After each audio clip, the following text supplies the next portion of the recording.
ఎన్నికలు జరగనున్నాయి. రాష్ట్రంలో ఉన్న ప్రతి ఒక్కరికి రెండు ప్రత్యామ్నాయాలున్నాయి. విశ్వసనీయత ఒకవైపు,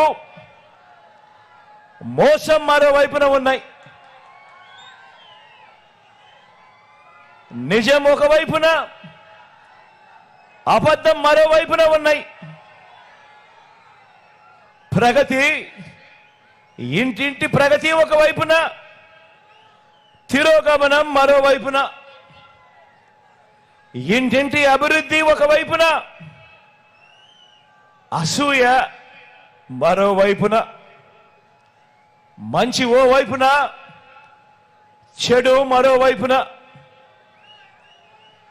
వెలుగు ఓ వైపున, చీకటి మరోవైపున. ధర్మం ఓ వైపున, అధర్మం మరోవైపున.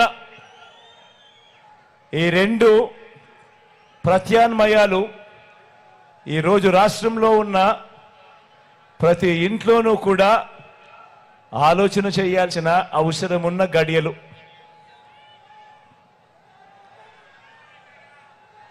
ప్రజలిచ్చిన అధికారాన్ని ఇంటింటి ప్రగతి, ఇంటింట అభివృద్ధి, ఇంటింట మంచి, పిల్లల భవిష్యత్ కోసం సత్యనిష్టతో ప్రజలిచ్చిన అధికారాన్ని ఉపయోగించి మనందరి ప్రభుత్వం మంచి చేసి ఓ వైపున ఉంది.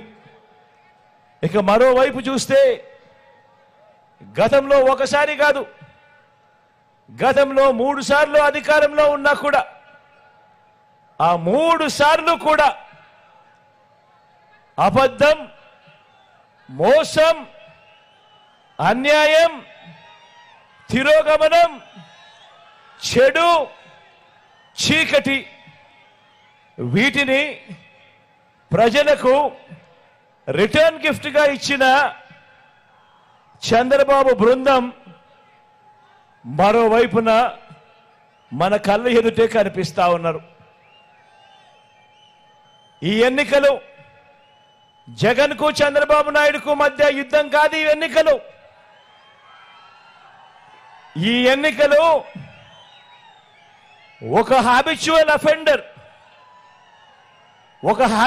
అఫెండర్ అంటే ప్రజలను మోసం చేయటమే అలవాటుగా పెట్టుకున్న ఓ చంద్రబాబుకు ప్రజలకు మధ్య ఈరోజు యుద్ధం జరుగుతూ ఉంది.